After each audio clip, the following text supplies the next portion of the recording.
About the most important games of this decade. These games are games that defined this decade. These are games that, changed gaming forever. And of course, we'll be going over several games. I'm not going to go over every single little game that released this decade because there's a lot of games that are decade defining. But we're going to be going over the games that are most important. So, the first game, of course, is Minecraft. Minecraft came out in 2011. We all know Minecraft is the best selling game of all history. Yes, it isn't GTA 5, it isn't Call of Duty, it isn't Mario or Pokemon, it's Minecraft. Minecraft is the single best-selling game in all of history, and the game finally came out in 2011. It also popularized many things. Minecraft clones, such as Terraria, came out, and it also popularized another style of game: early access games, games that you could play before they actually came out. So when the game actually came out, you could actually play the game. It was very revolutionary at the time because most people they had to just wait until the game came out. But because of Minecraft, they have so many games that are now just early access now as well. Which Minecraft helped popularize it because you were able to play Minecraft before the game actually came out. And Minecraft still has a very decent player base to today. Minecraft is not going anywhere anytime soon. The next game on the list came out in the same year, Skyrim. Skyrim is basically one of the most hyped up releases over the past decade. No game was able to live up to Skyrim's success. There were many games that attempted to try to copy Skyrim but failed. Even Bethesda's own games couldn't live up, such as Fallout 4, and Skyrim even boosted other Bethesda IPs such as Fallout. And yeah, Skyrim is still massively played to today, modded and everything. People still care about this game. It is the only Elder Scrolls game that people actually care about. Sorry, Oblivion, Morrowind, Skyrim's a game that everybody cares about. And we're looking forward to it's a PS4 and PS5, no, the next generation as well. It's literally on every console, even the Nintendo Switch as well. Another game to find, if we're going to mention Skyrim, we're going to have to mention Grand Theft Auto 5. Grand Theft Auto 5 is the second best-selling game in all, second best-selling game if you exclude Tetris' mobile game. If you exclude because of course Tetris EA and Tetris Nintendo are two totally different IPs. But even then, if you exclude both iterations of Tetris as two separate games, whereas again there's the EA Tetris and the Nintendo made Tetris, which are actually because Tetris is those IPs that are in the public domain. So yeah, there's Nintendo's version of Tetris and there's EA's version of Tetris. But GTA 5 is a game that is coming out really on every console, except for Nintendo, because they hate Nintendo. GTA 5 has been put on every single console, yep, except for Nintendo, because they get left out as well. But GTA 5 is the second best-selling game of all time if you exclude Tetris' combined EA and Nintendo and other sales. GTA 5 sold like 135 million copies and it's still selling. And it will likely pass Tetris' combined sales anyways. So, yep, Tetris is another game. No, that Tetris came out in the 80s, but GTA 5 will be, unlike most of the other GTA games, have always been decade defining. Last decade we have GTA San Andreas and GTA 3. GTA 3 literally revolutionized its genre of game. But GTA 5 is the best selling and will probably be played for years upon end. Even when GTA 6, 7, or even 8 come out, people will still be playing GTA 5 and they'll still be porting GTA 5 to every single console. What's the fifth game being so successful? Skyrim as well as the fifth Elder Scrolls game as the most successful Elder Scrolls game ever made. Another game that defined its generation is probably one of my least favorite games of all time, and yes, it is Fortnite. Even though I hate Fortnite has been a very massive success. Me just denying Fortnite's success as a game just because I hate it is absolutely a dumb reason to deny a game's success. Fortnite is still one of the most popular games of all time, even to now. People still play it. Again, PUBG came out before Fortnite, but Fortnite is really what took the Battle Royale trend to the edge. Everybody wanted a game to be a battle royale game. They wanted a game to be like the next Fortnite. So of course, the next Fortnite, they have to make the game the next Fortnite, and most of them failed. It was kind of like how Minecraft got a ton of clones over the past decade. And it's just really, really astonishing that Fortnite is still very popular. Another type of game that is very important that we have to mention is Dark Souls. Dark Souls is a very important game as it brought back many hardcore gamers most games. Difficult and hard games that are punishing but rewarding. Unlike the NES games that were punishing but not rewarding, such as Mega Man and stuff, Dark Souls was one of those games where it was difficult, but it had a reason to be. You could actually save, unlike the Mega Man games. Okay, stop comparing it to Mega Man. I'm facing out Mega Man fans, essentially. But Dark Souls made a whole entire new genre of games called the Souls genre, including Sekiro, including Bloodborne, including Demon Souls. But yeah, Demon Souls came out, but everybody forgot about that until the PS5 version came out. But Dark Souls is the game that really defined it. Dark Souls is a very difficult but yet rewarding game, and a lot of games want to be the next Dark Souls. It was a game that was praised when it came out, and it was considered one of the best games of all time.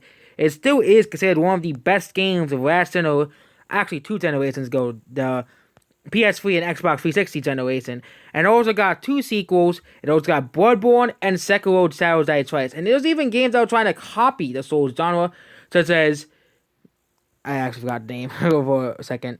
Come on, mind. Oh yeah, I still forgot it.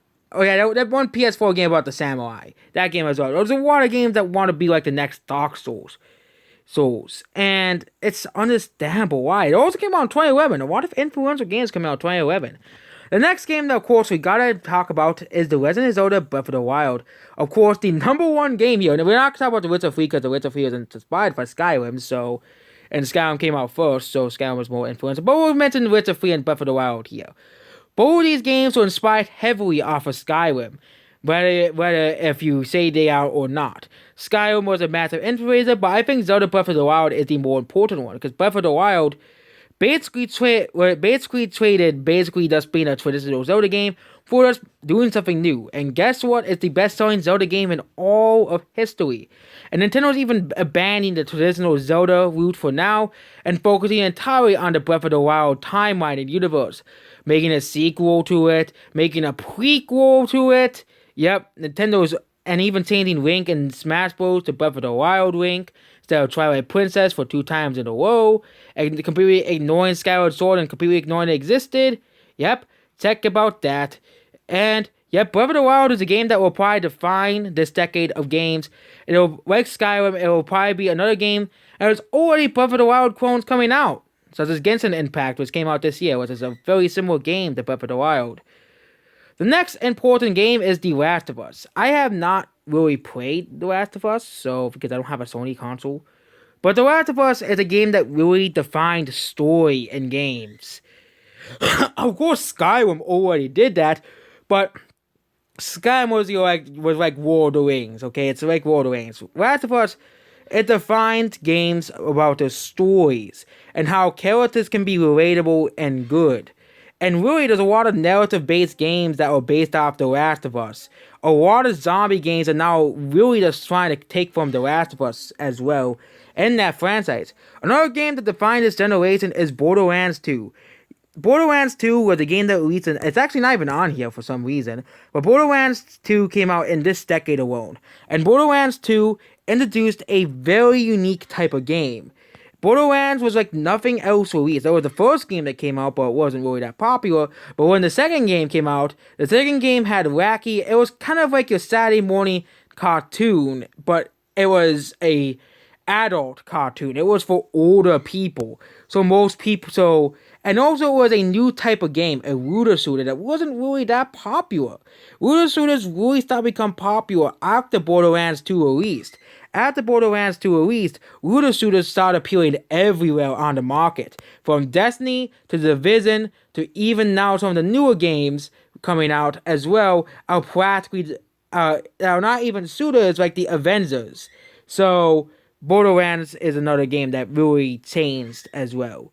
The next game Yes, he may not admit it, but Overwatch is one of those games. Yep.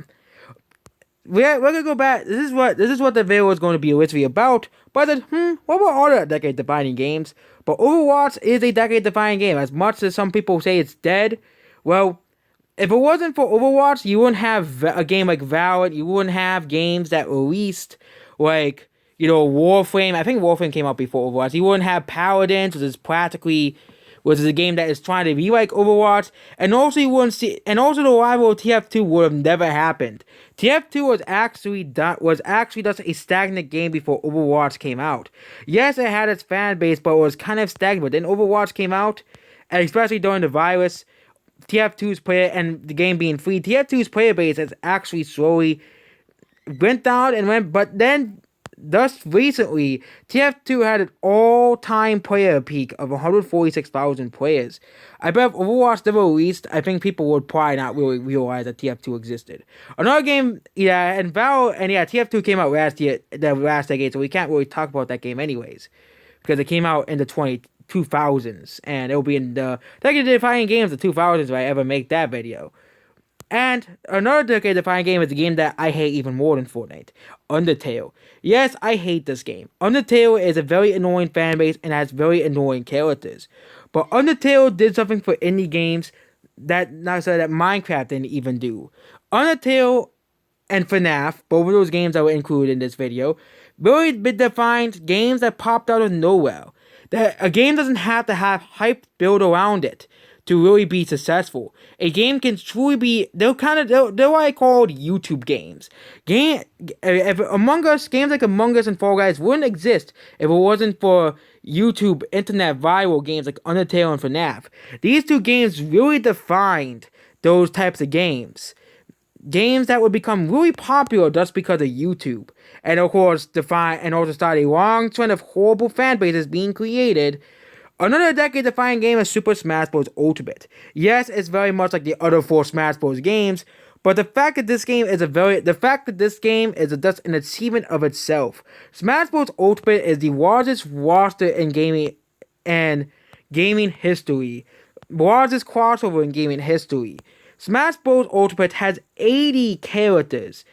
And you might think, just Nintendo characters, but you have characters from various classic games that are not even made by Nintendo, such as Metal Gear, Sonic, Final Fantasy, Castlevania, Minecraft, and one game. So you can really have the guy from Final Fantasy, Cloud Strife, fight up against Sonic, fight up against Steve, which is the newest DLC character. I did Steve because Minecraft is like the biggest game in the world.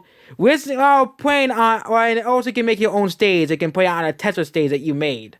So really, the options for it, and of course, it's not even get to the mods. You can play as Goku, and you can play as Shrek in the modded versions of Smash Bros. That exist. Because yes, people can mod games. It's something that exists. And there are people who have modded Among Us and Shrek and Goku into Smash Bros. Even though they're mostly using existing characters. But it's still and also even then, you can still create memes of your favorite characters. So you can really add any real person into the game. You can really add Goku as a me, Shrek as a me, any characters that have been excluded as a me, and most non-gaming characters as a me, so they can't be left out. They can still be in the game, but as me. So they really added a character you can add anyone in the game. And yes, the Smash Bros. Community has gone through rough patches over the past years, but Smash Bros. Ultimate is a decade-defining game. Other games they will not consider for this decade is Animal Crossing New Horizons, because that's next decade's defining games. And obviously that game is going to be on that list once we get to 2030. Which is, we're almost on 2020, but 2030 is still 9 years away. Still 9 years away. And yep, there's a lot more decade-defining games I can go over. Here's all the honorable mentions of decade-defining games that we have not mentioned here. Wikipedia even has a list of games that defined this decade here. That defined this decade.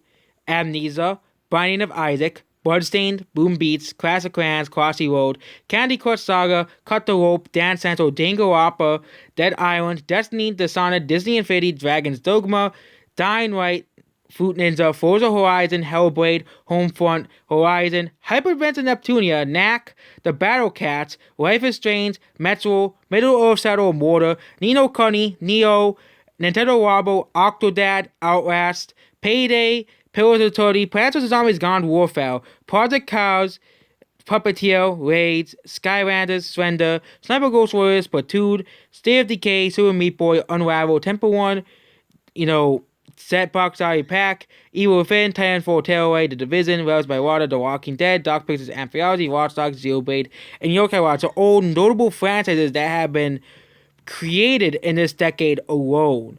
And of course, the best-selling games, of course, have to get mentioned too. Diablo 3, Terraria, Call of Duty 3 Modern War, all the Call of Duty games of this decade, they're all the same games, practically. Red Dead Redemption 1 and 2, Kinect Adventures, all the FIFA games. We already went over Red Dead 3. Mario Kart 8, 7, Pokemon X and Y, Pokemon Sun and Moon, Uncharted 4, and many more games to be mentioned. So yeah, there's a lot of games that are really on the list of the best-selling game of the best games. Of course, they have to get some more games. Mario Galaxy 2 is the only game that was left out of the best-selling games, being the most critically acclaimed games, along with Mass Effect 2, and The Last of Us Remastered, which is basically the same game as The Last of Us 1. And no, The Last of Us Part 2 is not a game that ruined the decade, not defined the decade. And then we have the most influential games. Hollow Knight is a game that Hollow Knight, Pokemon Go, PT, Bioshock Infinite, Walking Dead Season 1, which is based off the TV. So Puzzle and Dragons, and Amnesia. So yep, there we go. And even we have video game movies that were very, and TV shows. Sword Art Online came out in this decade. Jumanji, which again is now about video games. Wreck-It Ralph and Ready Player One, and of course, didn't come out in 2019. Sonic the Hedgehog, because it was delayed from 2019 to 2020 to fix the Sonic's design, we're missing Sonic the Hedgehog as well in the Angry Birds movie and Rampage. So there we go. That is the last decade in all of video games. And of course, let's also talk about the hardware as well. So the 3DS, the Wii U, the Vita, Xbox One, and PS4, and Nintendo Switch all came out in this decade. So that's basically it. Goodbye.